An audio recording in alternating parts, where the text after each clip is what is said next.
Hello and welcome to the Just Us Express, where we explore independent train of thoughts. I'm your host, Just Us, and today's guest is not only a published author, but also my father, Thomas Shirley. Welcome. How are you doing today? I'm doing great, Justice. Thank you for having me on the Just Us Express. So you're a published author with two books. You have, I have them both right here. We have Stammering Lips, Release the Power of Tongues. I don't know if you can see that. And then we have Method and Doctrines of Presenting the Gospel. So in the introduction to your first book, you outlined that you met God at the age 18 and, quote, after being a believer for 2 years, you foolishly allowed yourself to be drawn into a legalistic, man-made religious system. This system was determined to constantly undermine the actual manifest promises of God in people's lives. So what did you mean by that last statement? Every system of belief essentially encapsulates some type of bondage. I think religion is probably the strongest form of these belief systems, because it ties things like eternal life, damnation, punishment, vengeance, acceptance into the idea of what details I believe about a specific topic within that realm of religion. So for me, when I got saved, and my understanding of that has changed and will be forthcoming on my channel over time. But when I got saved, I was very open. Like I was a very free spirit, very happy, and had a lot of open-heartedness, open-mindedness, was able to interact with all kinds of people from all different walks of life and even different religious perspectives, because I wasn't tied into the details of what I thought mattered to God. I was tied into people. I was tied into the experience. I was enjoying being happy. I was enjoying being free. Having been extremely addicted as a young man to various things, and then like suddenly having this great freedom, a space inside, like this freedom inside of me to kind of be and grow and expand. Then I unfortunately ended up kind of tying into a very, like I said, legalistic religion. And this legalistic religion, the only focus was, these are the things that we believe that make God happy. So my entire life went from being that brief period that I had of being, I'm alive, I'm connecting with life, the universe, source, divine, infinite intelligence, whatever you want to call it, I'm connecting. It went from that to being, well, these are the things that I believe, and so these are the reasons why God is happy with me, which inversely makes me more right than all those people that I used to be able to interact with. So now, instead of there being an interaction or a communion of ideas and souls, now there's this continual judgment where you're over here on the wrong side and I'm over here on the right side. And they might be a little bit closer to the right side, but any little difference at all, separated. That's a really great answer. That really sums it up very well. So you were the pastor of a chapel in Chicago that was an extension of First Baptist Church of Hammond, Indiana, which was the 20th largest church in 2007, which I believe was around the time that you were a pastor. Yeah, I think that would actually be, 2006, 2007, I think were the 2 years that I was in that particular ministry. And I honestly thought we'd agreed to never speak of these things again. But anyways, go ahead. Well, okay, I'm just curious, like, what was your experience like as a pastor within the structure of a mega church like that? Very mixed bag of cats on that issue, I suppose. Looking back, the utter futility and foolishness of the entire thing just kind of staggers my mind.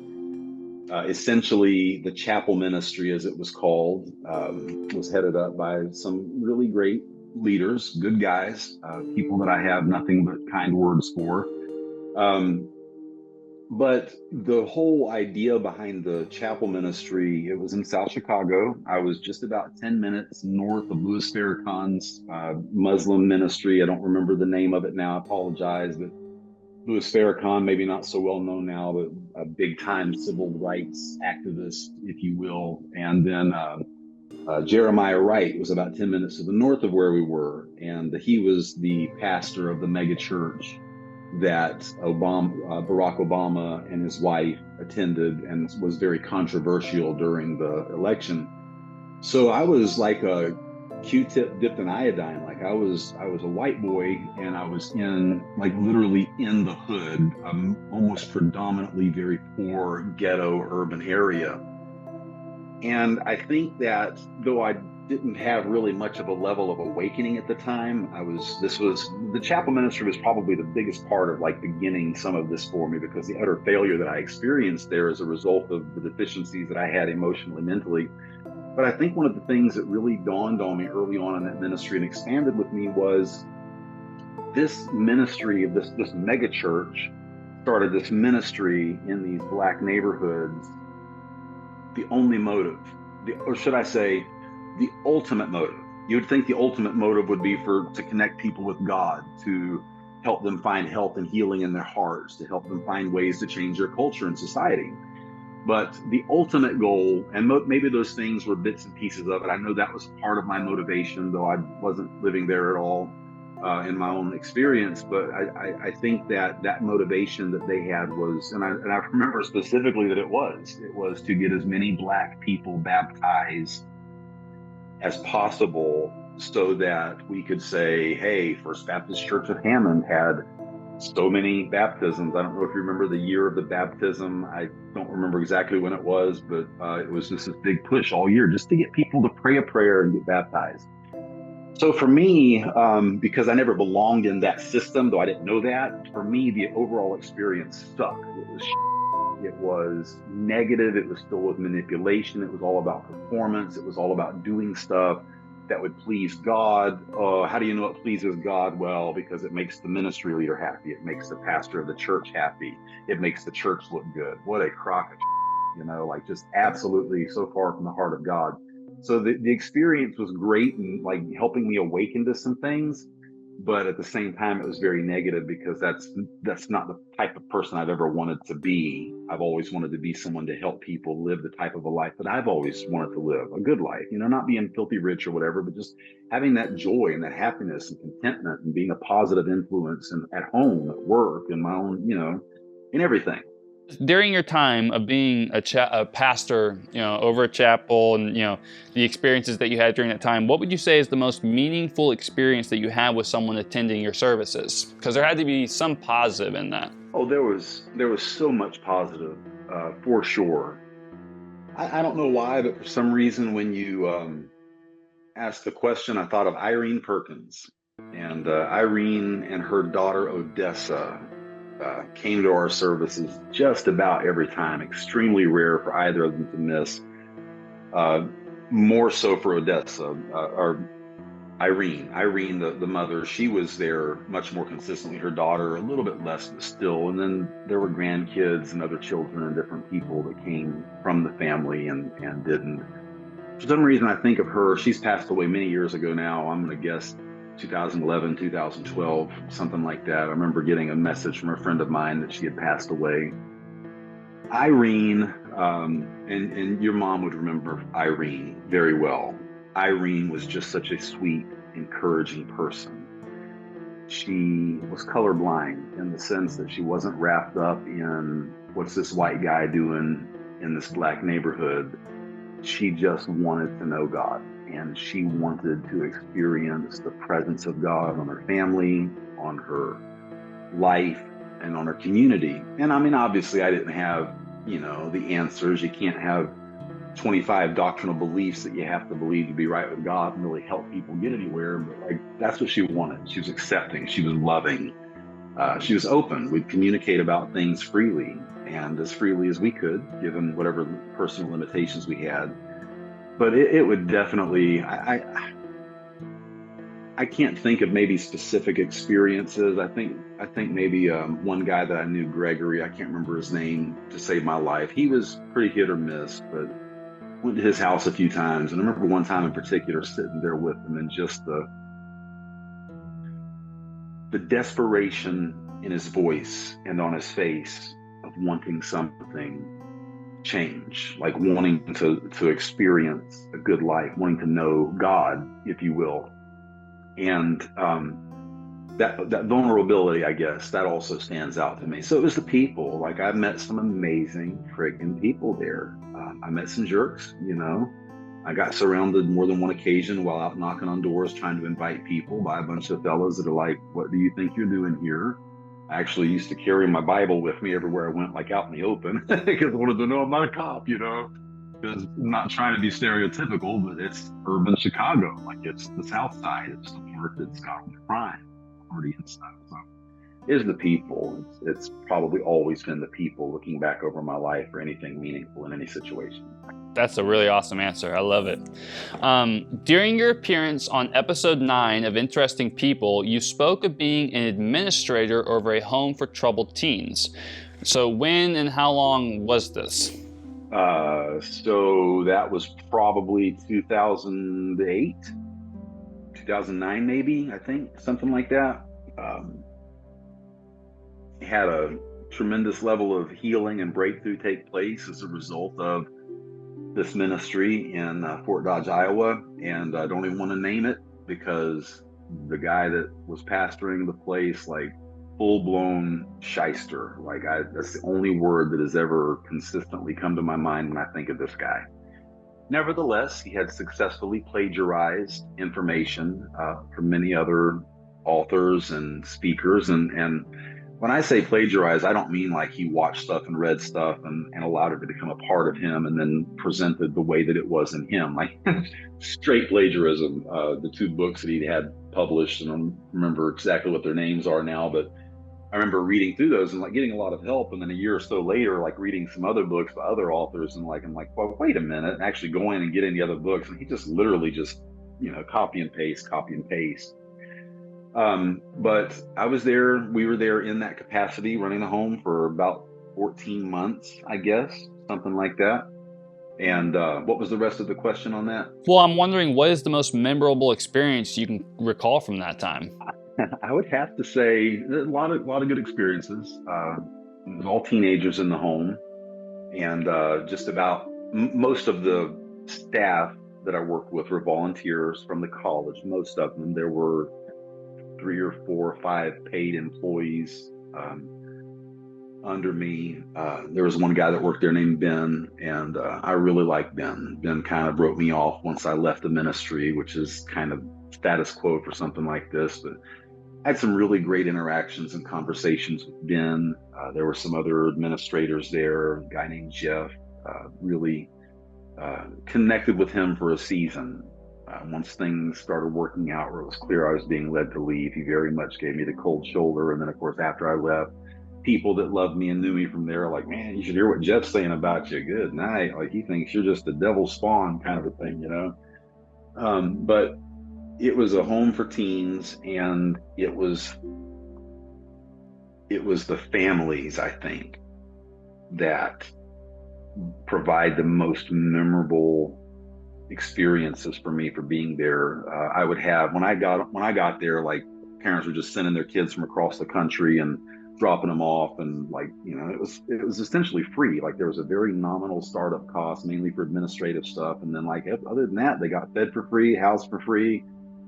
Just wanted the parents to send a little bit of money each month so they could get deodorant and toothpaste and stuff like that. And many of them did not, but as soon as I took over, I started requiring parents to bring their kids with them. You're telling me your kid's out of control, they need help. Well, I was a enough parent to know that it's probably the parents that were what the issue are here.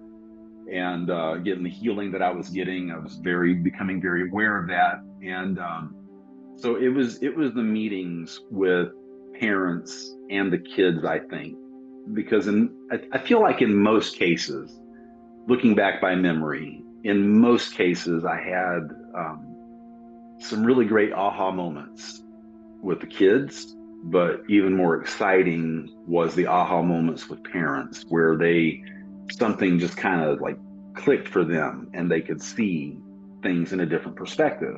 Because when you're in the midst of it, it's right there in your face. All you can see is the thing that's right there that you're so focused on. But when you're able to kind of step back and get somebody else's perspective without the judgment and condemnation and doing all this stuff to try to fix it, but just that awareness, which is one of the biggest things that I worked on. And I didn't even know it at the time that that's what I was doing. But it was definitely working with the parents. I can think of one mom in particular, Brenda, her daughter, Alyssa. Just really cool stuff. And the family that came with them initially, just really great things happened there. I'm seeing faces of some others right now. But it definitely, I think the counseling aspect of it with people, like helping them recognize, like, hey, this is what's going on, and this is what we don't want going on. So let's take a different look at it. Let's find out why, if we can, and learn how to kind of release it and let it go. Forgive. Forgiveness simply means just letting it go, and that's easier said than done in many cases. But when you have the help of someone that's flowing in a spiritual authority and power, it can actually be quite easy and quite enjoyable. So that's probably my most memorable aspect of being there, is just the people that I got to work with. Well, without naming names, who is the most troubled teen you encountered during this time, and why? So two boys come to mind. I want to say one of them's name was Steve. I'm not 100% on that. And then there was another boy that I can remember. I actually think his name was Israel. Well, we will call them Steve and Israel for the purposes of our conversation here. Steve was one of those unique situations, didn't have mom and dad. I don't think he lived with his mom and dad. I think he'd pretty much kind of been like in foster situations and staying with an uncle or an aunt or something like that. And he was actually brought by the youth pastor of the church, which at the time was a very well-known, very large church. And I want to say Detroit. I know it was in Michigan. He had nothing to motivate him to do better, because he was in a foster situation with us. He'd come out of foster situations. He didn't have any internal motivation of any kind to try to get his act together. And so he was a real struggle. I got called out of our apartment, which was there on the facility. I don't know how much of this you remember, but we had basically this huge dormitory wing of what used to be an insane asylum when people went cuckoo and the Great Depression hit, the Dust Bowl, and all that stuff happened. Sad times, a lot of activity there, but I get called off the floor often while he was there in particular, and he actually walked off the property 2 or 3 times. And I'm pretty sure it was the third time that we just like immediately set things up so he could get picked up. Got to go home. And then this other boy, who we shall call Israel, he just didn't. Most of the boys would act up, cut up, give you some grief. That's the nature of the beast. But this boy in particular, he was very subtle and very resistant toward anything having to do with himself. And at a certain point, I remember him just telling me, I'm not going to do it. I'm not going to do anything you tell me to do. I'm not going to keep going through this. And okay, fair enough. We'll go ahead and let you go. I don't remember having those types of issues as much with the girls. And I think that's because women, like the staff, all the guys, the volunteers that we had working for the guys, like they were all, late teens, early 20s guys. So their ego's on full swing, testosterone's at a max, and it's all about, I'm the man kind of a thing.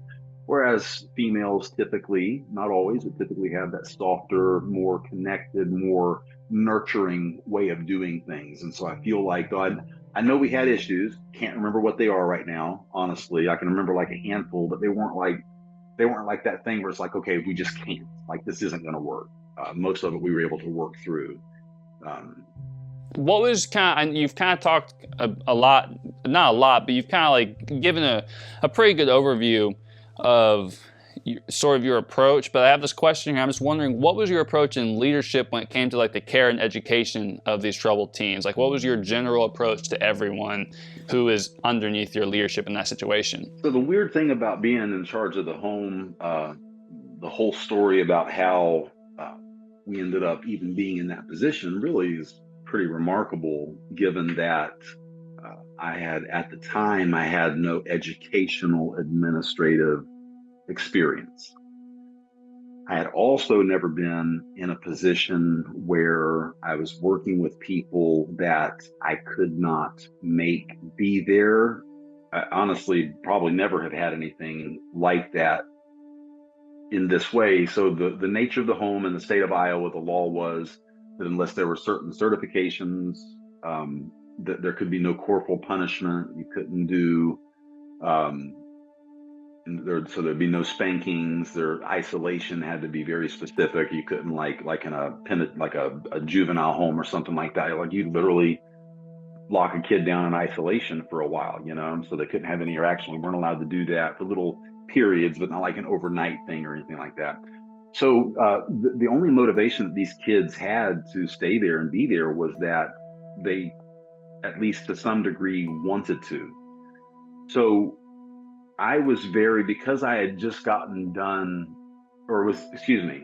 just because I was in the process of getting healing and coming out of a lot of old mindsets, I was very focused on trying to get the staff to interact with the kids in such a way where the kids felt like there was a personal connection. Because when you have some type of a personal connection with someone, you're personally invested. And if you're personally invested, then there's at least something inside of you that wants to try to nurture that to a certain degree, as much as you can. And so I remember one guy, his name was Adam. He was one of our volunteer staff. I actually had some really great counseling sessions with Adam as he came to me from time to time. But he was also probably the worst one on the floor when it came to the kids acting up, because he would react and he would get upset. And I remember getting called onto the floor one night, and he had one of the guys, I want to say, had him doing push-ups, might have been squats, but he had already done, I think when I got on the floor, he said, I've already had him do 100 and he's still having an attitude with me. Like, I'd be pretty pissed too, I'd be having some attitude going on myself. Anyways, didn't correct him in front of the kid, but kind of pulled him off to the side. I said, look, let it go for another minute or two, and then I want you to just shut it down. And I said, have him go into I think it was like the community room. We had like a TV and books and games in there that they were allowed to use from time to time, their little free times or whatever. But my style of leadership while I was there kind of evolved in me. Things that I learned over the years from capable leaders was you have to allow people to be who they are, and you can't be so focused on trying to control the minor details. So you have to provide a platform for people to grow and expand. My educators, we had one for the men, one for the women, the teacher for the women. She was also the dean of women, Mrs. Anderson, I think, Kathleen Anderson, I think. Pretty sure that's right. Super sweet lady, like actually a really neat lady. Kind of didn't like her when I first met her, but then got to know her. She oversaw most of the education, and Matt was the guy that did most of the men's education. And so they knew what they were doing. Like they'd actually been trained to do this. They'd both been doing it for years. They understood the ins and outs. Miss Anderson was the dean of girls. Ben was the dean of boys. And they'd been doing it. They'd been around there for a while. They had the understanding of like the nuance and the detail. And so like for the most part, my leadership was, what you're doing, do it. And then they would come to me with questions, or I would maybe observe something, or one of the kids would come to me with something. And of course, the kids love to come to me with something about this person or that person. So things would come to my mind. I'd bring them in, talk to them, like never a fixed, condemn type of a thing, but like, hey, this is what's going on. Are there any ways we can change it? Or these are ways I think we should change it. And even in that situation, I remember many times, both of the deans would be, well, so this is actually something we tried in the past. This is the result that we got from it. So we've been nervous about it.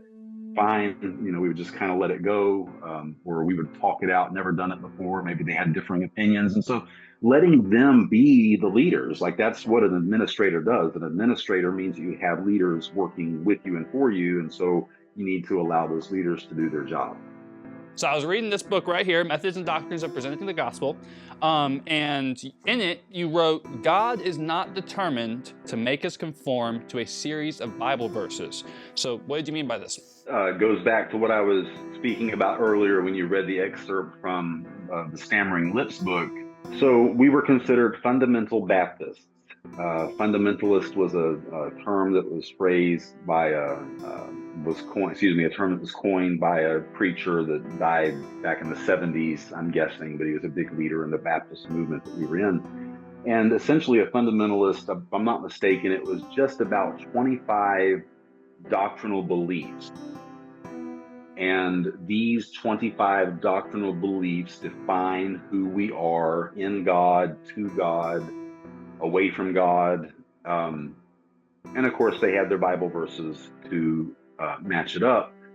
And God is not interested in having us conform to something static.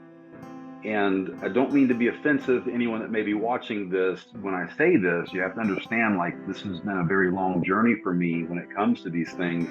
But the Bible is very static. There is inspiration present, as there is with every great book, but at the same time, it's very much stuck in a time and place and culture that was unique and specific to it. That does not mean that many of the principles that are presented there are not timeless, because many of them are. There's tremendous power in a lot of what goes on there. But it's a very static book. It's not going anywhere. The only time that the Bible ever goes anywhere is when a person, under the influence of Spirit, speaks truths to a heart that can receive. It's the only time there's power. The Bible verse issue really has a lot to do with the way that scriptures are taken out of the overall general context, specifically the immediate context, and meant to or applied in some way to something entirely different. I'm sitting here thinking of maybe an example, and I think, and this is not something that was in fundamentalism, but something that came along later. Jesus said something to the effect of, "Give, and it shall be given to you. Good measure, overflowing, shall men give into your bosom." It'll just be, just abundance. And for years, like as we were coming out of this fundamental, very, very limited mindset and expanding into still a very limited mindset, but just a little more room, that particular passage of scripture, what's called a prosperity preacher, so someone that uses the gospel of Jesus Christ, the Bible, to make money, essentially. Like, that's the basic gist of it. You can Google prosperity preachers if you want to, and you'll get a list of them. I don't even want to name any names, but that verse is taken so out of context, because the truth of the matter is, when Jesus said that, right before that, he said, "Forgive." He said, "You forgive, and when you give," and that's literally the context, "when you give, it'll be given back to you." And what is forgiveness? It's just a detachment from the issue, from the grudge, not holding the grudge, not having that memory that's always replaying every time I get near that person. And we all know what that's like. Like, there are certain people that we think about from 30 years ago, maybe not you weren't born yet, but like 20 years ago, 15 years ago, 10 years ago, this morning. And this memory is replaying, and it's like, son of a, like, you just kind of get fixated on it. Forgiveness has nothing to do with like letting them off the hook as far as like they deserve it, because maybe they don't. Maybe they did something really crappy and, like, you're pissed about it. It has nothing to do with like settling things up with God, because the nature of God is it was already forgiven. It has to do with you letting yourself off of the hook, so you're not tied around to that person's drama going through life. So these Bible verses that we try to get people to conform to, they're almost always taken out of context. So not only is it a static book that's not fresh and relevant for now, it's also decontextualized or miscontextualized. Whichever one of those words fits when you're cutting this up, just let me know. And then the other thing is that there's no, because it's static, because it's misapplied, there's no fresh relevancy now.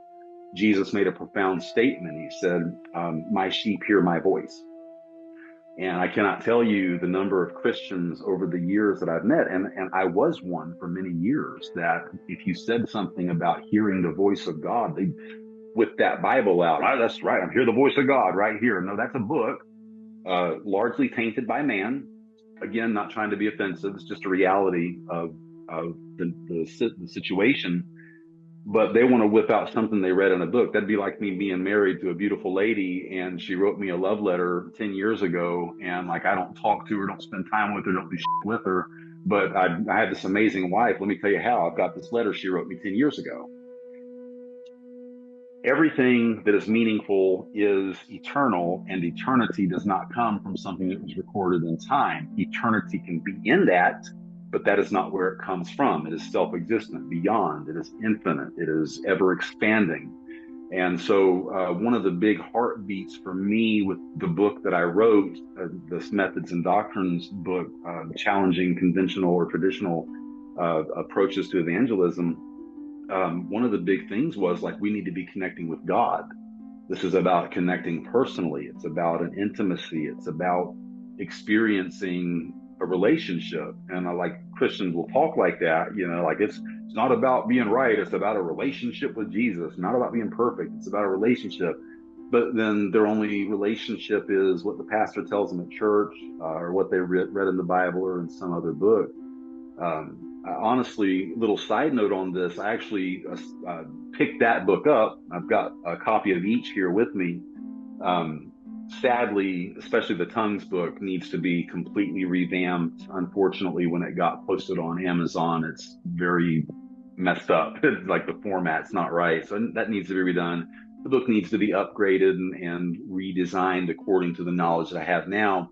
But the Methods and Doctrines book, I'm sure you remember Harold Everly was a prophetic voice that we followed years ago. And we got to go to some conferences. We both spoke at the conference. I had to share a 20-minute section with your mom, and you got 20 minutes to yourself. Just a little bit bitter about that still. But he actually wrote the foreword for the introduction. I think the foreword for Methods and Doctrine. And I actually read through his endorsement here. It's been a few months now, and I I remember saying, "Wow, I should read this book. Like, that sounds really great."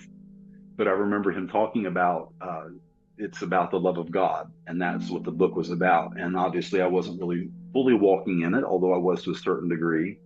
But it's all about connection. It's not about the beliefs. It's not about conforming.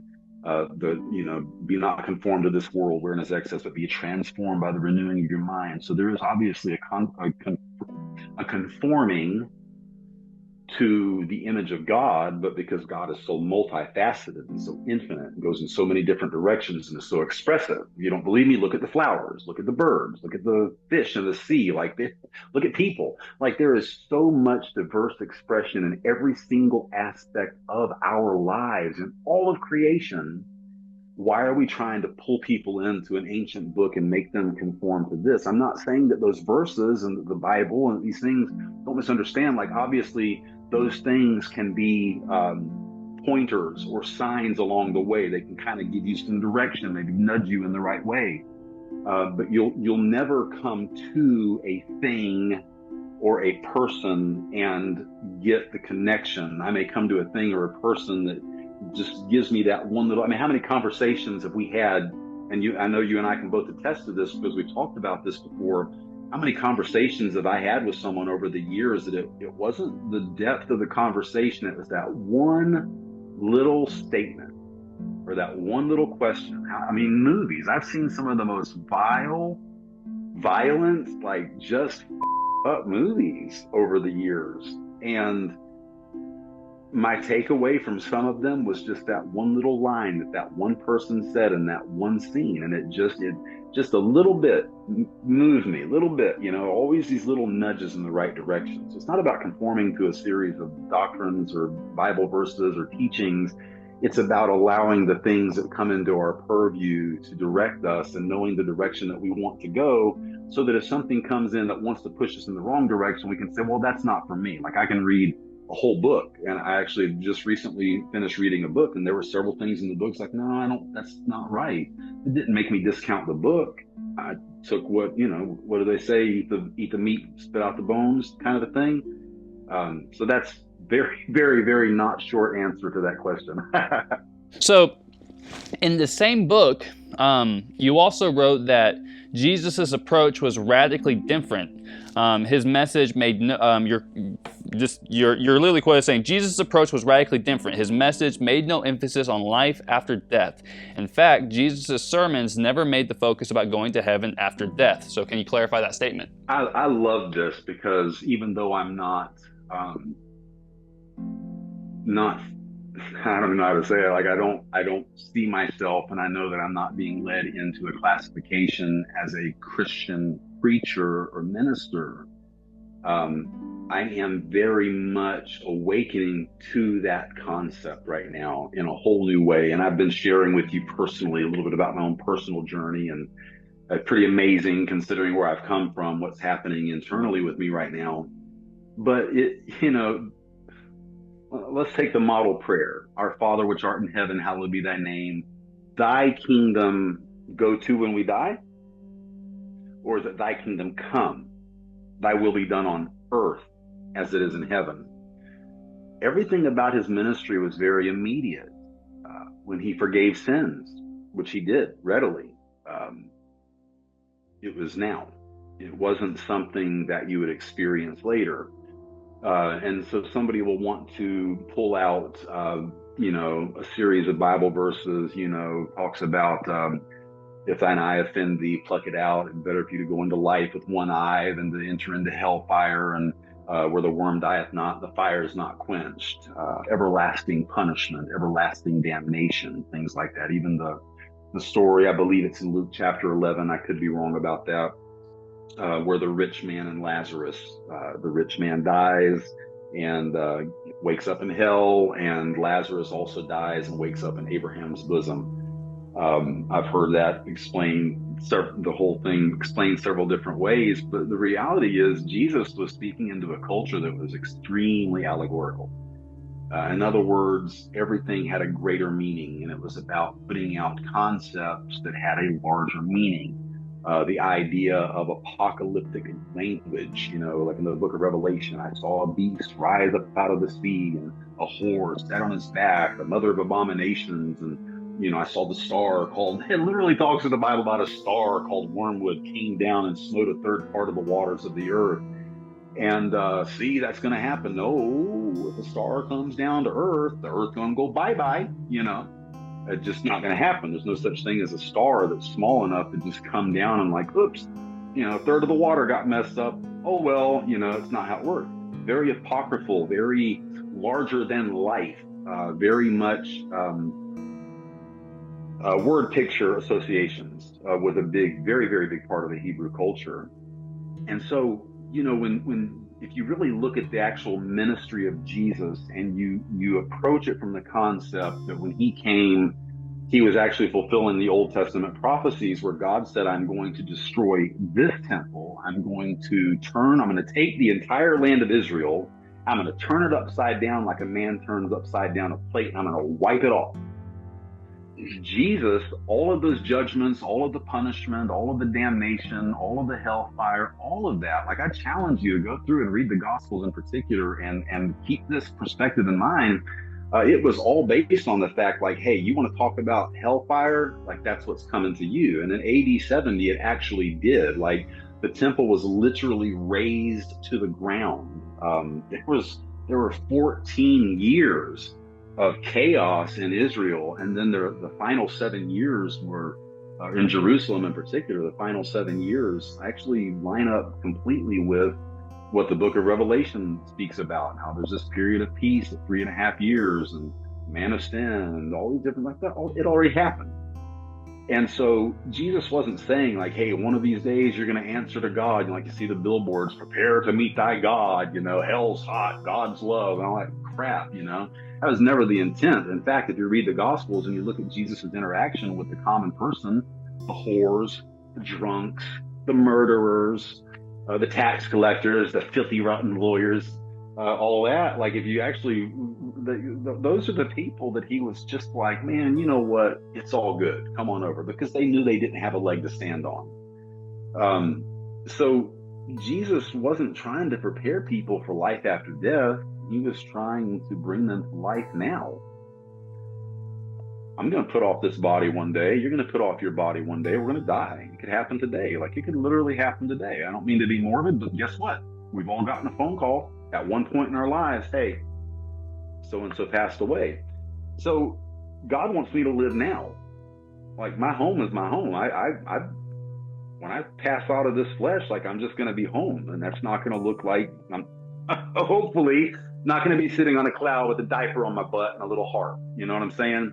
Like I believe, I know what I believe. I won't get into it, but the kingdom is now. God is now. It's living now. This is life. This is eternal life, that you might know God and Jesus Christ, whom he has sent. It's all about this present moment. And what's amazing about that is you can look into any um, philosophical approach to life that is meaningful and actually brings people help. And it's all about now. It's all about what happens right in this moment. This moment that I'm in right now, and this moment that you're in right now, like this is all we really have. Like what I said 5 seconds ago, it's too late. It's gone. Now we have the benefit of editing something out if we want to, and removing it so that the finished product for the viewer is right on the money, which is what we do. Uh, but the fact that it's already been done, like it's still there, it's out there already. It's too late, you know. So he didn't come to get people ready for going somewhere when they died. He came to bring life here so that we would never die. Because just because you put off this body, it's not death. This is just a temporary interface where we're here to manifest that life. That's a great answer. That's awesome. What is the biggest lesson you've learned through being a father, pastor, and published author? I think the author part, like learning that I struggle with communication often, especially when it's an intense situation or a difficult situation or a situation where I perceive there to be boundaries. I really struggle with communicating clearly what's on my heart. Not as much now as I used to, but I'm finding that as I write, these thought processes, the way I'm getting them down, like it's not exactly the way I want it to be down to present to somebody else. It will be, so I'm going back to and correcting it, but learning how to be very succinct with my thoughts. As far as the pastoring and the child rearing aspect, and even being a husband, friend, just interacting with people in general, and this is the softness of age speaking right now for sure, because when I was your age, I was an arrogant, narcissistic, pompous, dominating ass. Like I was not a great guy. And I feel like over the years, one of the things that's really become very apparent to me is like everybody's on their own journey. Everyone's where they are. My current situation, my wife, she has two young kids, 9-year-old and 7-year-old girls, and just as sweet as they can be. But OMG, for cheesy those little girls, like sometimes I want to hug them and sometimes I just want to hug them. Thankfully, it hasn't been any of the latter, but we probably come close on more than one occasion. But they are where they are. I know a little bit about their past. I know what they came out of. I know what they're facing now, being in a new blended family and coming out of an old family, losing an old blended family, and like situation with their father being in another state and different issues that are going on. So they're going through their own shit, You and I, we got to visit together back in May. There you go. And you and I had a couple of tense moments, and won't go into any details on that, but I remember very quickly on. I mean, I reacted both times. I remember 2 times. I reacted both times immediately, but almost as quickly. Whoa, wait a minute. There's something else going on here. Like my son is dealing with this, and enabling from that position to stop. And I experience that daily almost right now. Never had this when I was younger, but I have it now.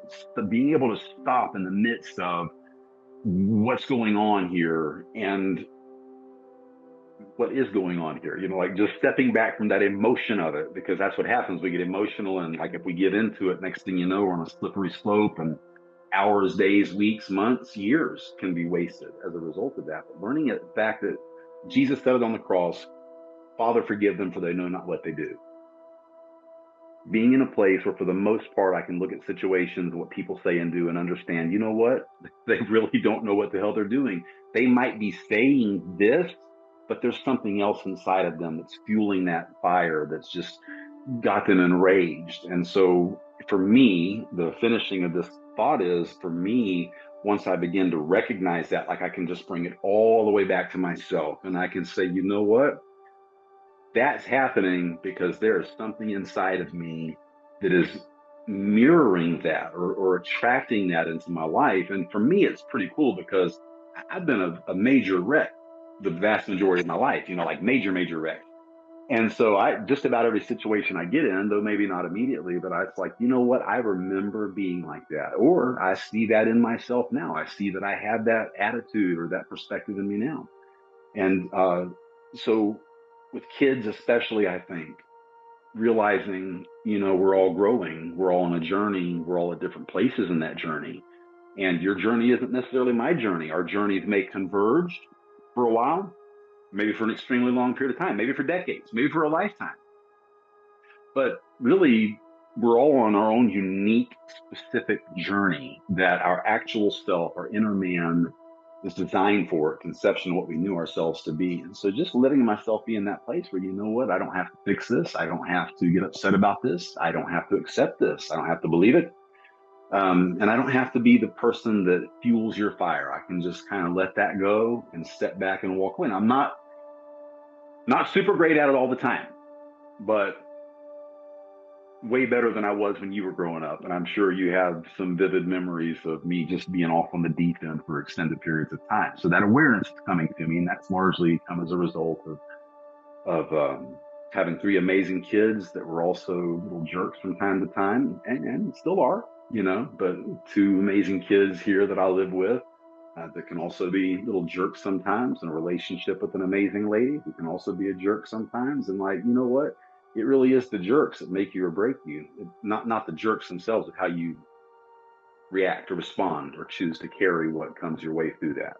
That's actually very, very true. That's a really good answer. I really like what you had to say there. So last question: if you could be heard and understood by all people of the world simultaneously, what would you say? It's going to sound cliched, but it really is, I think, the big issue. And you and I have spoken about this at some length over the last couple of years. But it's be aware. And what I mean by that, we have so many judgments in us about so many things. Some people will hear me talk about the Bible like I did early on in the interview, and they'll get very offended because they have a judgment or an opinion-based perspective that they believe that what I said is blasphemy or it's wrong or whatever. If I say I'm going to vote for Kamala Harris, then the people that support Trump, they have a judgment about that. Well, that's the wrong one. That's the wrong, whatever. And I'm not voting for anyone, Jesus for president, I guess. Let's go that route. But not allowing yourself to become aware of the fact that your issue is you've got way too many stupid ass opinions about way too many stupid ass things. That driver cuts you off, you get pissed and start trash talking them, but you've cut off plenty of people, Are you the shitty, horrible, awful, terrible person that you just said that person was because that person did the exact same thing you've done? The Apostle Paul in the book of Romans, chapters 1 or 2, I believe, he says, I'm going to paraphrase, but he said, you know what, be careful how you judge other people, because chances are whatever judgment you have about them, you're guilty of. And being aware, like stopping, shut off the noise. My God, I cannot stress enough to people how important it is that we shut off the devices, turn off the TV, turn off the noise, and just be aware, like what's going on in here, what's happening inside of me, and being aware of that, like coming to that place of realizing. So for instance, I'll give you a very extreme case in something like this, if that's okay. Is that okay? Good. But for many, many years, I would wake up, and this is like just about every day. And this is actually what would happen. I would wake up, I would go into the bathroom, I would look in the mirror. I hate you. Like just absolute disgust and loathing. And did that so much. Now, at a certain point in my life, as that, like, what an awful thing to say to anyone, repeatedly. Also something I said to your mom many times while I was in this bondage. You can choose to leave that in the video or not, but like that was a very common phrase and something we actually talked about, got a lot of healing about. We actually talked recently when she was in the process of moving. I was able to help her with some things and talked about that just a little bit, but that really resulted in me spending a lifetime in my subconscious building my reality around me. Like, I hate you. Like, you suck. You deserve shitty relationships. You deserve to be poor. You deserve to be sick. You deserve to be a loser, whatever. And as that took its toll on me, or as that harvest just continued to expand in my life, it at the same time bred a tremendous desire in me to not be like that anymore. And that ultimately brought me to the place, regardless of the modality, because there's many different modalities that work for various people depending on their situation and their wiring. For me, the modality was spiritual warfare healing. Like, I don't know how else to say it, but that was one of the things that really started getting me to become aware of, this is what's going on inside of me. Like, I want this to change, but I'm not changing. So that awareness, that quieting things down, that taking the time to realize what's going on inside of me. Like, for instance, somebody will say, man, I'm never going to have the money to get that. Well, guess what you just did? Like, you literally spoke something that you really don't want to believe. And when you speak things like that, or you say something that causes somebody else to react, instead of reacting to their reaction, stop. Think about it. What did I just say? Okay. Maybe it was harmful. Maybe it wasn't. Maybe your motive was totally pure. Why did they react to it like that? In your mind, in yourself, becoming aware of these things. Be aware. Awareness takes you away from the division of politics, the division of religion, the division of whatever system is in place. Awareness causes you to de-escalate negative situations. It enables you to not get caught up in the drama, because we all have drama, I get drama daily to one degree or another, and some days it's way, way, way worse. Some days it's almost non-existent, but still there subtly in the background, But be aware, like, take the time to understand. And it doesn't even matter what, like, paradigm you're approaching life from. Like, if you're a diehard fundamental Christian, and you've made it this far into this interview with this awful blasphemer, and, like, look, wherever you are, like, become aware of what's going on. Like, you don't have to agree with it. You don't have to agree with nothing that I say. And I know that's not proper grammar, but it's good English. You don't have to conform to my view. Like, I'm not here trying to get people to conform. I'm trying to get people to exercise some level of awareness, because when you have any level of awareness whatsoever, you can say, hey, wait a minute, maybe I'm responsible for this. Maybe this is my issue and not their issue. One of the best ways that you really learn this, one of the hardest ways to get, or positions to get to this awareness from, but also one of the very best ways to get to this awareness from, is if you're in an intimate romantic relationship with someone. Because you attract people into your life, especially when it comes to that romantic intimacy, that very much carry a lot of the same vibrational frequencies of what's going on inside of you, though it may not be things that you're consciously engaged with.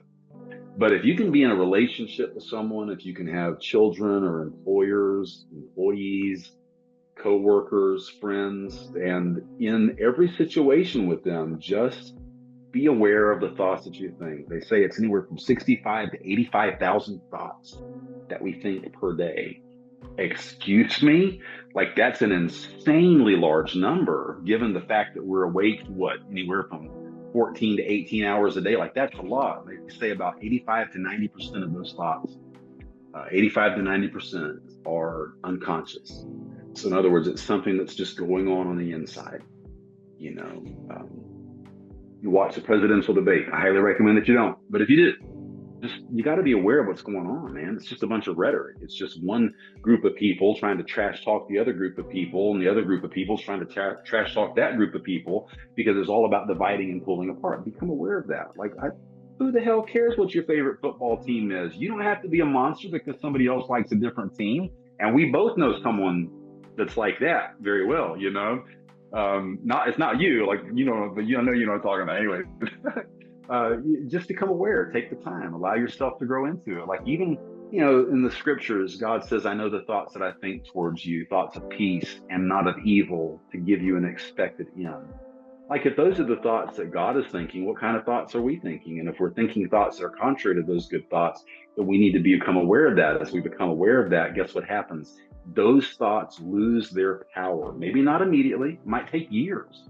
In my case, it's taken, my God, a decade. I mean, this healing journey I'm in now started when I was 30 years old, 17 years ago. and I'm still like finally getting there to the place where I can tell like it's finally going to fall away from me, because it's all been about the awareness of what's going on inside of me. That's the best advice you can possibly give to anybody in the entire world. And that's what I hope that everyone will do. And as I do speak to the world, that's going to be the core of my message. Thank you so much. That's a really great answer. I really appreciate you taking the time to explain all of that.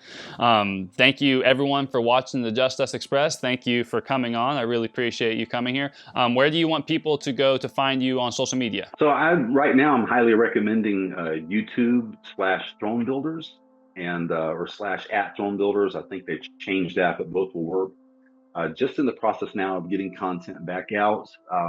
I will have, perhaps you can come back and put it in the description once we have it, but I will have a website in the near future that I can also direct people to. But YouTube is kind of the platform that I really want to get out there and teach and share the things. And then a blog page will be shortly forthcoming. That's awesome. Well, thank you everyone for watching the Just Us Express, and I hope that you're thinking about Thomas's train of thought.